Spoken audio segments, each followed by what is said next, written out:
नमस्कार, आप देख रहे हैं द दस्तक 24। आज की ये 20 बड़ी खबरें बहुत ही खास हैं क्योंकि आप खबर देखते देखते एक आकर्षक इनाम भी जीत सकते हैं। इसलिए वीडियो को ध्यान से देखें, जानकारी आगे दी गई है। अयोध्या मामले में सीजेआई गोगोई ने परंपरा को तोड़ 3 जजों की बेंच के फैसले को पलटा। सुप्रीम कोर्ट में ऐसा पहले कभी नहीं हुआ जब मुख्य न्यायाधीश के प्रशासनिक आदेश पर एक संवैधानिक पीठ का गठन हुआ है। भारत के प्रधान न्यायाधीश रंजन गोगोई का राम जन्मभूमि बाबरी मामले में संवैधानिक पीठ बनाने का फैसला काफ़ी चौंकाने वाला है।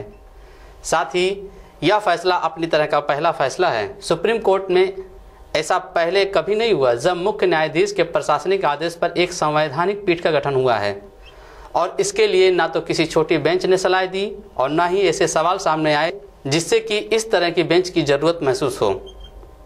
जस्टिस गोगोई का आदेश इसलिए भी अनूठा है क्योंकि इससे इसी मामले में 3 जजों की बेंच के उस आदेश को भी रद्द कर दिया जिसमें संवैधानिक पीठ की मांग को खारिज किया गया था।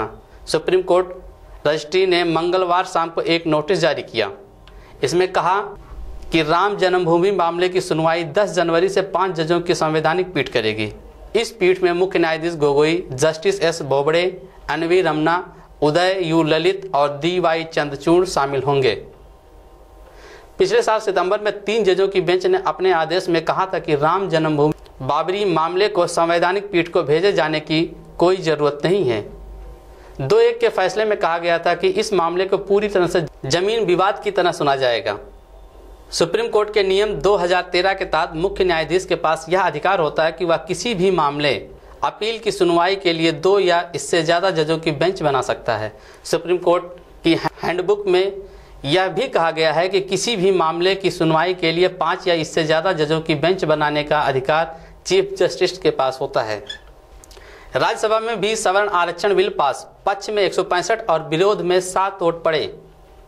सामान्य वर्ग के आर्थिक रूप से कमजोर तबकों को सरकारी नौकरियों और शिक्षण संस्थाओं में 10% आरक्षण पर संसद की मुहर लग गई है। लोकसभा के बाद राज्यसभा ने भी बुधवार को सामान्य वर्ग के गरीबों के आरक्षण संबंधी 124वें संविधान संशोधन विधेयक को पारित किया। राज्यसभा ने 7 के मुकाबले 165 मतों से सवर्ण गरीबों को आरक्षण देने संबंधी संविधान संशोधन विधेयक को पारित किया। यह संशोधन संविधान के अनुच्छेद 15 और 16 के तहत किया गया है और इसीलिए इसे राज्यों की विधानसभा से पारित कराने की जरूरत नहीं होगी। अब केवल राष्ट्रपति की मंजूरी के बाद 10% आरक्षण की यह व्यवस्था लागू हो जाएगी। यमुना एक्सप्रेसवे प्राधिकरण जमीन घोटाले में 21 के खिलाफ गैर जमानती वारंट जारी। यमुना प्राधिकरण में हुए 126 करोड़ के जमीन घोटाले में 21 आरोपियों के खिलाफ कोर्ट ने गैर जमानती वारंट जारी किए हैं, जिनमें प्राधिकरण के तत्कालीन प्रबंधक अतुल कुमार भी शामिल हैं। वहीं 20 आरोपी रिटायर्ड आईएएस पीसी गुप्ता व तत्कालीन ओएसडी वीपी सिंह के रिश्तेदार हैं। पुलिस आरोपियों के घरों पर वारंट तामील कराने के बाद कुर्की की कार्रवाई करेगी। 15 दिन पहले भी इस मामले में 7 आरोपियों के खिलाफ गैर जमानती वारंट जारी हुए थे। यूपीएससी टॉपर शाह फैसल के इस्तीफे से नहीं हैरान कोई कश्मीरी, फैसले के पीछे यह है कहानी। जम्मू कश्मीर के शाह फैसल ने साल 2010 में यूपीएससी परीक्षा में टॉप किया था। इसके बाद वह राज्य में युवाओं की प्रेरणा बनकर उभरे थे। बुधवार को उन्होंने भारतीय प्रशासनिक सेवा से इस्तीफा दे दिया। उनके इस फैसले ने कई लोगों को हैरान कर दिया। उन्होंने इस्तीफा देने की वजह घाटी में लगातार हो रही हत्याओं को बताया, लेकिन जम्मू कश्मीर में फैसले के इस्तीफे की खबर ने लोगों को बिल्कुल भी हैरान नहीं किया। ज़्यादातर लोगों को उनकी मंशा का काफ़ी समय से पता था। वह हाल ही में हार्वर्ड कैनेडी स्कूल से लौटे थे। हार्वर्ड में रहने के दौरान उन्होंने कई बार सोशल मीडिया पर केंद्र सरकार और हिंदुत्ववादी ताकतों की आलोचना की थी। फैसल का आरोप था कि ये ताकतें देश में मुसलमानों को निशाना बना रही हैं। बुधवार को जब उन्होंने आईएएस से इस्तीफा दिया तब भी सरकार की आलोचना की। आधार में नाम पता बदलवाना हुआ महंगा, अब देनी होगी इतनी कीमत। भारतीय विशिष्ट पहचान प्राधिकरण ने आधार में बदलाव से जुड़ी सेवाओं के शुल्क में बदलाव किया है। अब उपभोक्ताओं को प्रत्येक बायोमेट्रिक अपडेट के लिए 100 रुपये का शुल्क देना होगा। इसके अलावा पता, फ़ोन नंबर इत्यादि बदलवाने के लिए 50 रुपये देने होंगे। यह पहले 25 रुपये था और जीएसटी लगाकर कुल 30 रुपये में पड़ता था। इसके अलावा ई-केवाईसी या A4 साइज के पेपर पर आधार के कलर प्रिंट आउट के लिए उपभोक्ताओं को 30 रुपये देने होंगे। UIDAI के अनुसार इससे अधिक फीस लेना गैर कानूनी होगा। 69,000 सहायक अध्यापक भर्ती को लेकर शिक्षा मित्रों ने कटाफ के खिलाफ छेड़ी लड़ाई। उत्तर प्रदेश के परिषदीय प्राथमिक स्कूलों में 69,000 सहायक अध्यापक भर्ती के लिए आयोजित लिखित परीक्षा में कट ऑफ लागू करने के खिलाफ शिक्षा मित्रों ने कानूनी लड़ाई छेड़ दी है। शिक्षा मित्र शिक्षक कल्याण समिति की बुधवार को आजाद पार्क में हुई बैठक में टीईटी पास और 65-60 कट ऑफ से पीड़ित शिक्षा मित्रों ने भाग लिया। समिति के प्रदेश अध्यक्ष अनिल कुमार वर्मा ने कहा कि बुधवार को हाईकोर्ट में सरकार के फैसले के खिलाफ याचिका दाखिल की गई है। यह लड़ाई सुप्रीम कोर्ट तक लड़ी जाएगी। बैठक में अमित कुमार, रेखा देवी, शिवांगी पाठक, रमेश कुमार, प्रभावती, शिवशंकर राजभर, राजेश श्रीवास्तव, जितेंद्र कुमार आदि थे। वहीं शिक्षक भर्ती रद्द कराने के लिए इलाहाबाद के छात्र सड़क पर उतर चुके हैं। 69,000 शिक्षक भर्ती परीक्षा रद्द कराने की मांग को लेकर छात्रों ने बुधवार को परीक्षा नियामक प्राधिकारी कार्यालय एलनगंज पर प्रदर्शन किया।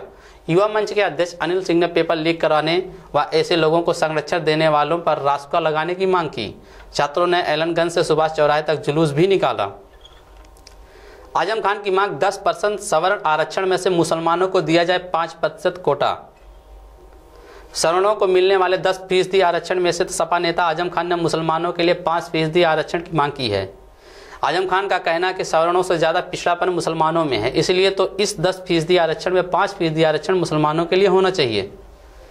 आजम खान ने कहा, संसद ने सच्चर आयोग बनाया था। 10 साल पहले आयोग यह रिपोर्ट दे चुका है कि मुसलमानों की आर्थिक, शैक्षिक और सामाजिक स्थिति दलितों से भी बदतर है। इसलिए हमने मांग की थी कि हमें दलितों की श्रेणी में कर दिया जाए ताकि उन्हें वे सहूलियतें मिल जाएं जो दलितों को मिलती है, लेकिन राजनीतिक कारणों से ऐसा नहीं हुआ। विश्व बैंक ने कहा, सबसे तेजी से बढ़ने वाली अर्थव्यवस्था बना रहेगा भारत। विश्व बैंक ने वर्ष 2021 तक वैश्विक अर्थव्यवस्था में गिरावट का पूर्वानुमान जारी किया है। उसने कहा है कि भारत की विकास दर बढ़कर 7.5% पर पहुंच जाएगी और वह दुनिया की सबसे तेजी से बढ़ने वाली बड़ी अर्थव्यवस्था बना रहेगा। विश्व बैंक की ग्लोबल इकोनॉमिक प्रॉस्पेक्ट्स रिपोर्ट में कहा गया है कि भारत के सकल घरेलू उत्पाद की वृद्धि दर वित्त वर्ष 2017 के 6.7% से बढ़कर 2018 में 7.30% रहने का अनुमान है।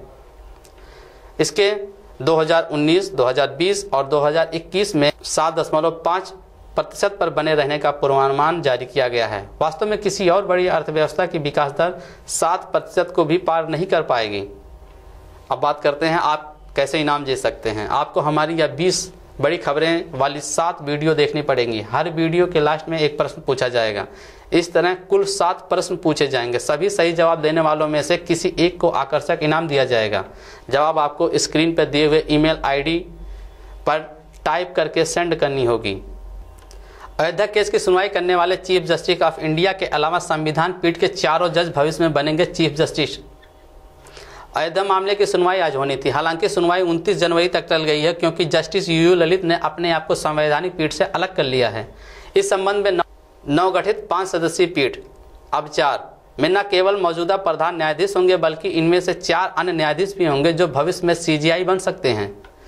चीफ जस्टिस रंजन गोगोई की अध्यक्षता वाली इस 5 सदस्यीय संविधान पीठ के अन्य सदस्यों में न्यायमूर्ति एस ए बोबड़े, न्यायमूर्ति एन वी रमण, न्यायमूर्ति उदय यू ललित और न्यायमूर्ति धनंजय वाई चंद्रचूड़ शामिल हैं।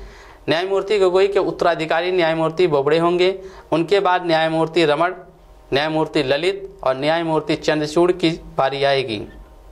गायों के लिए हॉस्टल बनाएगी राज्य सरकार। माइक्रोचिप से कंट्रोल होंगे लावारिस पशु। दिल्ली सरकार गायों के लिए हॉस्टल शुरू करेगी। यहाँ उनके खाने पीने से लेकर देखभाल की सभी सुविधाएं होंगी। हॉस्टल की सुविधा के लिए गाय के मालिक को पैसा देना होगा। हॉस्टल कैसे चलेगा और किसकी जिम्मेदारी होगी, इसकी रूपरेखा एनिमल हस्बेंड्री विभाग के अधिकारी संबंधित विभागों से बातचीत के बाद तैयार करेंगे। मंत्री गोपाल राय ने बताया कि दिल्ली सरकार ने एनिमल हेल्थ और वेलफेयर पॉलिसी 2018 अधिसूचित कर दी है।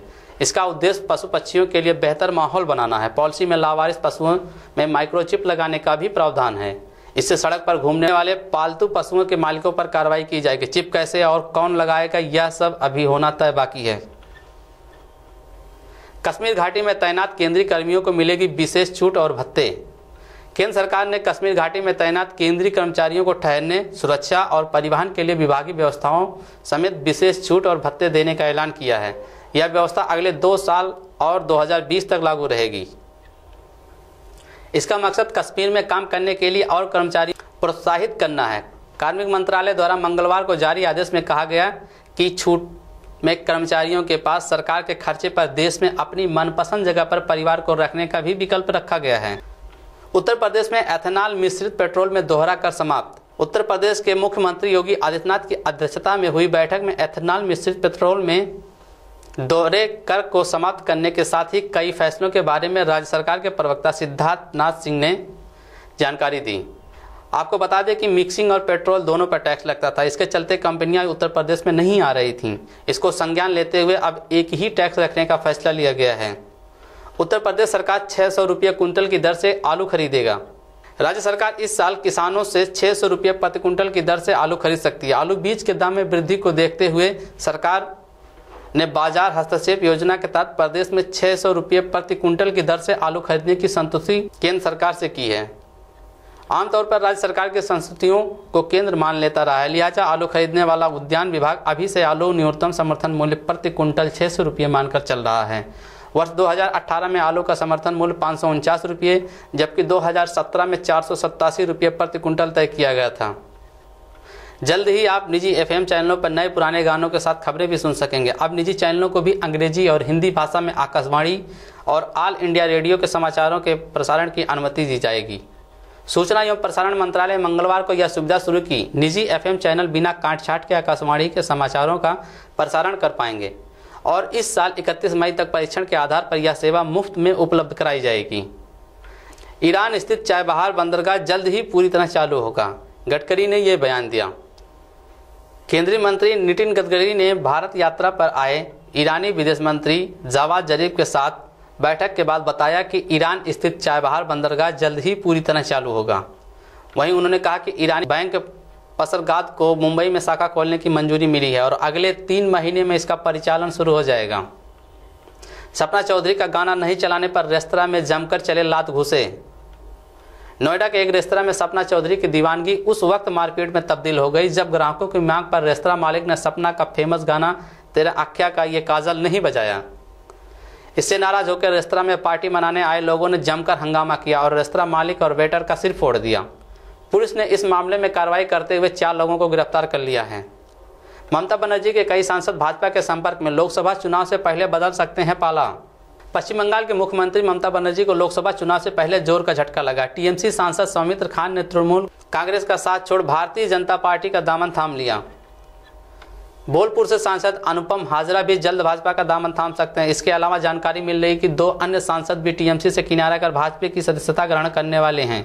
पश्चिम बंगाल के एक नेता के मुताबिक मुकुल राय को राज्य में पार्टी के विस्तार की अहम जिम्मेदारी दी गई है। कुंभ के लिए तैयार की जा रही हेलीपोर्ट बिल्डिंग ढही, 2 मजदूर फंसे। उत्तर प्रदेश के प्रयागराज में देर रात एक बड़ा हादसा हुआ। कुंभ मेले में हेलीपोर्ट के लिए बनाई गई बिल्डिंग का एक हिस्सा ढह गया। इस हादसे में बिल्डिंग के मलबे के नीचे 2 मजदूर फंस गए। घटना का जानकारी मिलते ही पुलिस प्रशासन और रेस्क्यू टीम मौके पर पहुंची। रेस्क्यू टीम ने मलबे में फंसे दोनों मजदूरों को बचा लिया।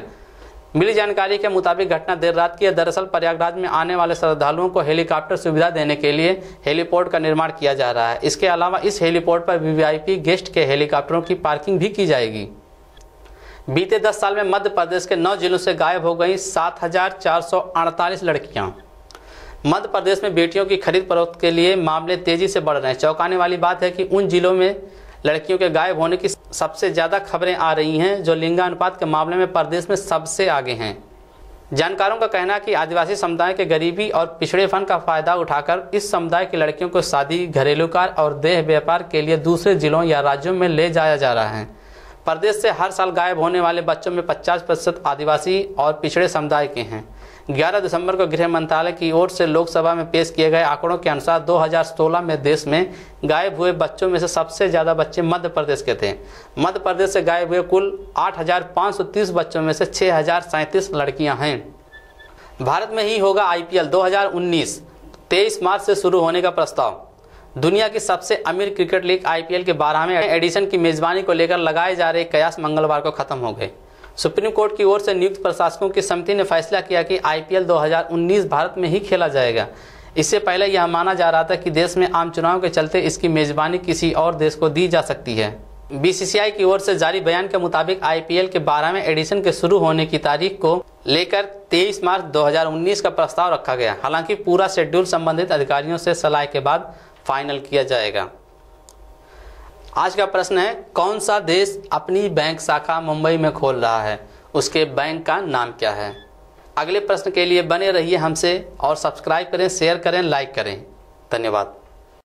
हमारे साथ जुड़े रहने के लिए हमारे YouTube चैनल को सब्सक्राइब करें, साथ ही बेल आइकन को दबाएं।